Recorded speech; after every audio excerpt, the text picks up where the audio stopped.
கண்ணியத்துக்குரியவர்களே, அல்லாஹ் எங்கே இருக்கிறான்?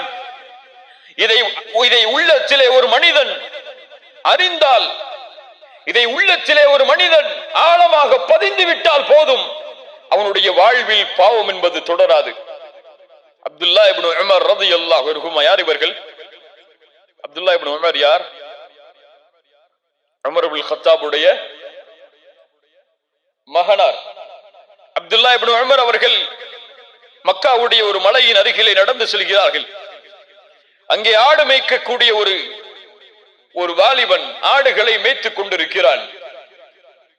அவரை பார்த்து அப்துல்லா இப்னு உமர் அவர்கள் கேட்டார்கள், வாலிபா, இந்த ஆடு யாருடையது? அந்த வாலிபன் சொன்னான், இந்த ஆடு என்னுடைய எஜமானருடையது. அப்படியா?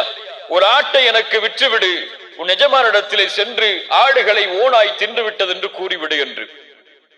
அந்த மனிதன், அந்த வாலிபன் திரும்ப சென்றான். அப்துல்லா இப்னு உமர் அவர்களுக்கு எந்த பதிலும் சொல்லாமல் அழைத்து கேட்டார்கள், வாலிபா, பதில் சொல்லி செல். ஃபஐன அல்லாஹ், ஃபஐன அல்லாஹ். அந்த வாலிபன் கேட்கிறான் அப்துல்லா இப்னு உமரிடத்திலே திரும்பி சென்றவனாக, நீங்கள் சொல்லுகிறீர்கள் எஜமானரிடத்திலே சென்று ஆடுகளை ஓனாய் தின்று விட்டது என்று நான் சொல்லுகிறேன், ஆனால் ஃபஐன அல்லாஹ், அல்லாஹ் எங்கே இருக்கிறான்? அவன் நாளை மறுமையிலே என்னிடத்திலே இதை குறித்து கேட்டால் நான் என்ன பதில் சொல்வேன்? அப்துல்லா இப்னு உமர் இதை கேட்டவுடன் அழ ஆரம்பிக்கிறார்கள். அந்த வாலிபனை அழைத்துக் கொண்டு அவருடைய எஜமானரிடத்திலே சென்று அவரை விலை பேசி அந்த காசை கொடுத்து அவரை விடுதலை செய்கிறார்கள்.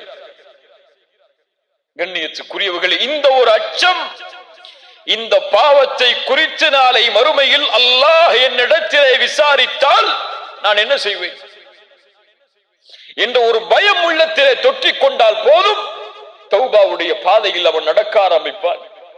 எப்போது இந்த பயம் இல்லையோ, எப்போது இந்த உணர்வில்லையோ, அவனுடைய உள்ளம் செத்து மடிந்து விட்டது. அவன் அல்லாஹ்விடத்திலே உள்ளத்தை கேட்கட்டும், அவனுக்கு உள்ளம் இல்லை.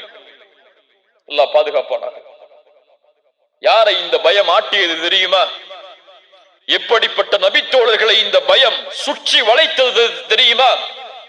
நாம் எல்லாம் கேள்விப்பட்ட நபித்தோழர் தான் ரசூலுல்லாஹி ஸல்லல்லாஹு அலைஹி வஸல்லமுடைய சபையில் பெரிய பெரிய சஹாபாக்கள் இருக்கிறார்கள்.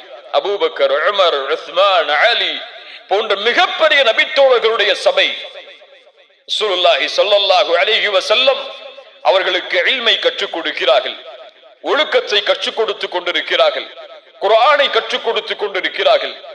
அந்த நேரத்தில் மிக பணிவோடு, யாரை பற்றிய பயத்தையும் உள்ளத்திலே கொள்ளாமல், யார் இருக்கிறார்கள் இங்கே இல்லை என்ற எண்ணத்தை எல்லாம் சுமக்காமல், ஒரு நபித்தோழர் தன்னை பணிந்தவராக மிக தாழ்வோடு அல்லாஹ்வுடைய தூதர் ஸல்லல்லாஹு அலைஹி வஸல்லம் அவர்களுடைய முன்னால் வந்து நிற்கிறார்கள். ரசூலுல்லாஹ்வை அழைத்தார்கள், யா ரசூலல்லாஹ், அல்லாஹ்வுடைய ரசூலே, தஹிர்னி யா ரசூலல்லாஹ். நாம் எல்லாம் கேட்ட செய்திகள் தான் இவையெல்லாம். ஈமானை புதுப்பிப்பதற்காக மீண்டும் கேட்பதில் எந்த தவறும் இல்லை. தஹிர்னி யா ரசூலல்லாஹ், என்னை சுத்தப்படுத்துங்கள் அல்லாஹ்வுடைய ரசூலே. ரசூலுல்லாஹி ஸல்லல்லாஹு அலைஹி வஸல்லம் கேட்டார்கள், தோழரே, என்ன செய்து வந்தீர் நீ உன்னை சுத்தப்படுத்துவதற்கு? யா ரசூலல்லாஹ், நான் விபச்சாரம் செய்தேன். யாருக்கு முன்னால் சொல்கிறார்? சஹாபாக்களுக்கு முன்னால் சொல்கிறார், அங்கே இருந்த மக்களுக்கு முன்னால் சொல்கிறார். அவருடைய உள்ளத்தில் அங்கே இருக்கக்கூடியவர்கள் மீது பயம் இல்லை. பயம் இருந்தால் இப்படி அவர் பேசி இருக்க மாட்டார். அவர் பயந்தது அங்கே அல்லாஹ்வை தவிர வேறு யாரையும் கிடையாது. விபச்சாரம் செய்துவிட்டு அல்லாஹ்வுடைய ரசூலே. ரசூலுல்லாஹ் கொஞ்சம் அந்த சஹாபாக்களை திரும்பி பார்த்தார்கள். அபிஹி மஜ்னூன், அபிஹி மஜ்னூன், இவர் என்ன பைத்தியக்காரரா? யா ரசூலுல்லாஹ், இவர் மாயிஸ், கண்ணியமான நபர், இவருக்கு பைத்தியம் அல்ல. இவர் மது அருந்திருக்கிறாரா? கொஞ்சம் அவரிடத்திலே பக்கத்தில் சென்று பார்த்து வாருங்கள். சஹாபாக்கள் பக்கத்தில் சென்று அவருடைய அந்த நறுமணத்தை நுகர்கிறார்கள். யா ரசூலுல்லாஹ், இவர் மது குடிக்கவில்லை, நிதானமோடு தான் இருக்கிறார் மாயிஸ். ரசூலுல்லாஹி ஸல்லல்லாஹு அலைஹி வஸல்லம் சொன்னார்கள், மாயிஸே, திரும்பச் செல், பாவத்தை குறித்து அல்லாஹ்விடத்திலே முறையிடு, தௌபா செய், திரும்பச் செல். கொஞ்ச தூரம் செல்கிறார். திரும்பி பார்த்தார். யா ரசூலல்லாஹ் தஹிர்னி யா ரசூலல்லாஹ், என்னை சுத்தப்படுத்துங்கள் அல்லாஹ்வுடைய ரசூலே. மாயிஸே திரும்பச் செல், அல்லாஹ்விடத்திலே தௌபா செய், அல்லாஹ் உன் பாவத்தை மன்னிப்பார். யா ரசூலல்லாஹ், இந்த குற்றத்திற்கு தண்டனை இது வல்லவே. மாயிஸ் அவர்கள் குற்றத்தை ஒப்புக்கொள்கிறார்கள். ரசூலுல்லாஹி ஸல்லல்லாஹு அலைஹி வஸல்லம் அவருக்கு ஹத்தை நிறைவேற்றுமாறு சஹாபாக்களுக்கு கட்டளையிடுகிறார்கள். ரசூலுல்லாஹுடைய அந்த பாசம், அந்த நேசம் யாரும் நிரூபிக்கவில்லை. அந்த குற்றத்தை சாட்சிகள் யாரும் இல்லை தண்டனையை கொடுப்பதற்கு, அவரே சாட்சி. ரசூலுல்லாஹ் அதனால் அவகாசம் கொடுக்கிறார்கள். யாரும் உன் குற்றத்தை சாட்சியாக வந்து முன்னால் நிற்கவில்லை, நீ செல்.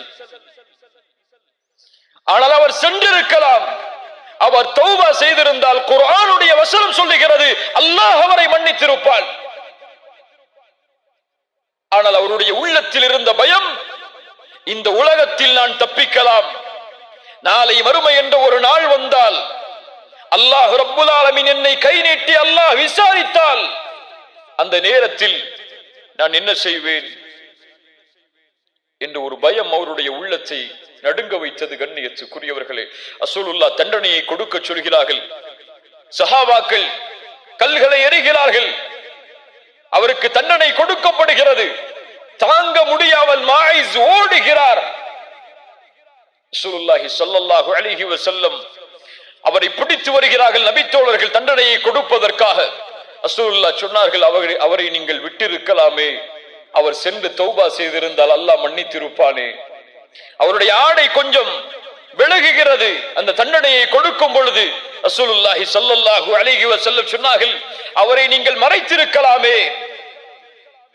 மாயிஸ் தண்டனை கொடுக்கப்பட்டு அவருடைய ஜனாசா கொண்டு வரப்படுகிறது.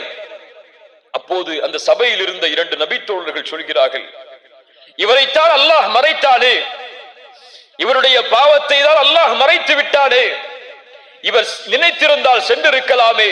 ஆனால் ஒரு மிருகத்துடைய வர்ணனையை சொல்லி அந்த மிருகம் இறப்பதை போன்று இவர் இறக்கிறாரே என்று பேசுகிறார்கள் 2 நபித்தோழர்கள்.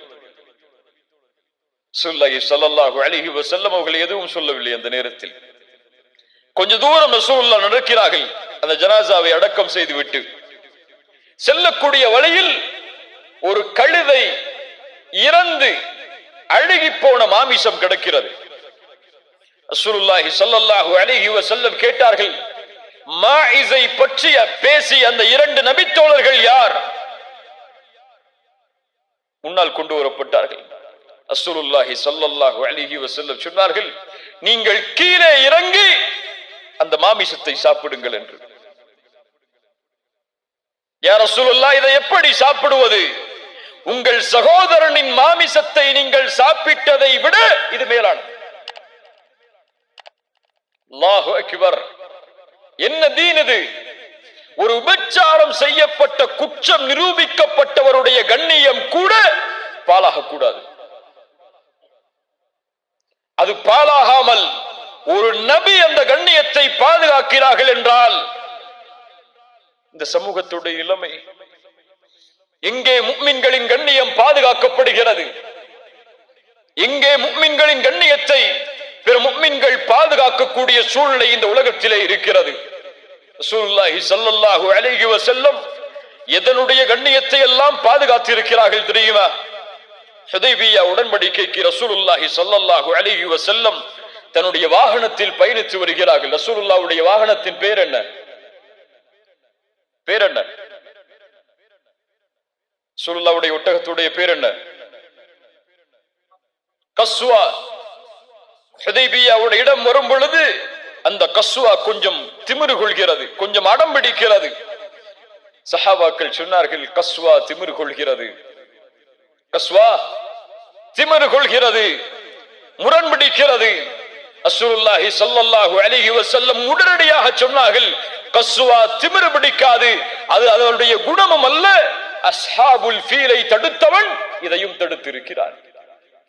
ஒரு ஒட்டகத்துடைய கண்ணியம் அங்கே குறையும் பொழுது அதையும் முஹம்மது ரசூலுல்லாஹ் ஸல்லல்லாஹு அலைஹி வஸல்லம் அவர்கள் பாதுகாக்கிறார்கள் என்றால் நாம் இன்னொரு முஃமினுடைய கண்ணியத்தை எப்படி பாதுகாக்க வேண்டும்? இதே போல் இந்த நிகழ்வுக்கு பிறகு ராமிதியா என்ற குலத்துடைய ஒரு பெண்மணி ரசூலுல்லாஹ்வை நோக்கி ஓடி வருகிறார்கள். யா ரசூலல்லாஹ், என்னையும் சுத்தப்படுத்துங்கள். ரசூலுல்லாஹ் திரும்பிக் கொள்கிறார்கள். யா ரசூலுல்லாஹ், என்னையும் சுத்தப்படுத்துங்கள். திரும்பிக் கொள்கிறார்கள்.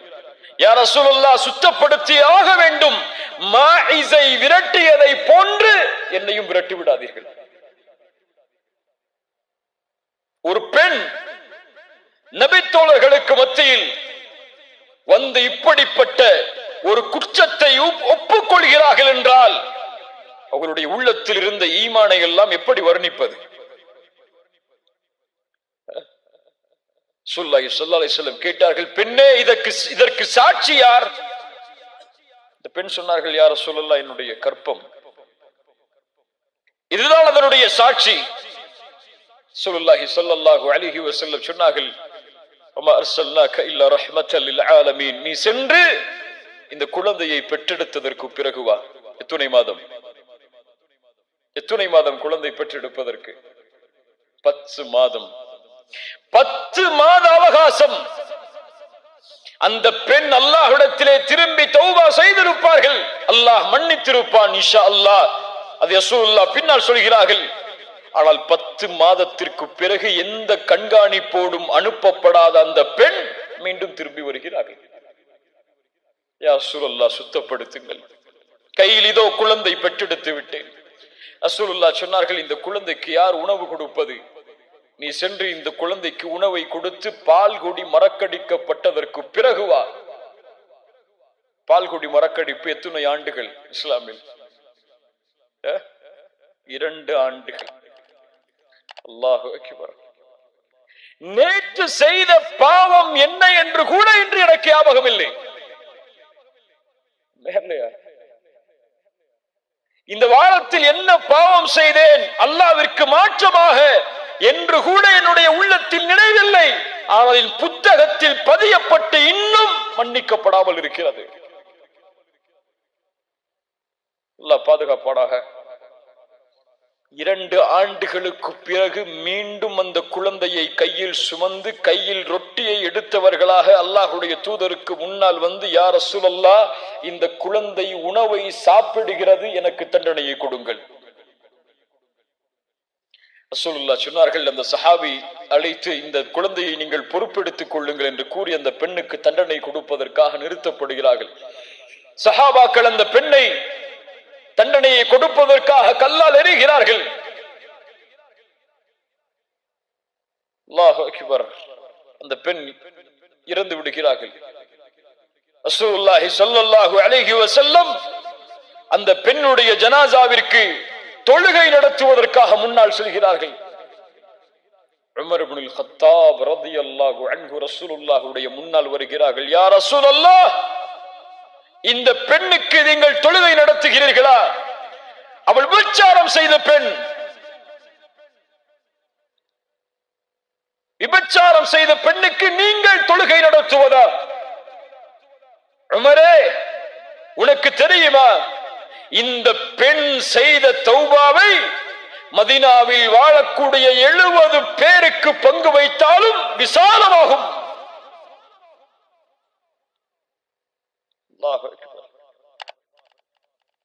இப்படிப்பட்ட பெண்ணை பார்த்தா இப்படி சொல்கிறாய்?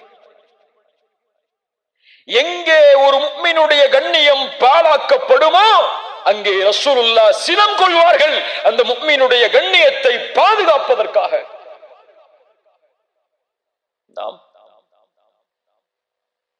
அவர்கள் விபச்சார குற்றம் செய்திருந்தாலும் அவனும் முஃமின் தான், அவனுடைய கண்ணியமும் பாதுகாக்கப்பட வேண்டும் என்று முஹம்மது ரசூலுல்லாஹ் ஸல்லல்லாஹு அலைஹி வஸல்லம் விரும்பினார்கள். அவர்களை பின்பற்றக்கூடிய நாம் இன்னும் விரும்பவில்லை. எப்படி? அல்லாஹ் பாதுகாப்பானாக. கண்ணியத்துக்குரியவர்களே,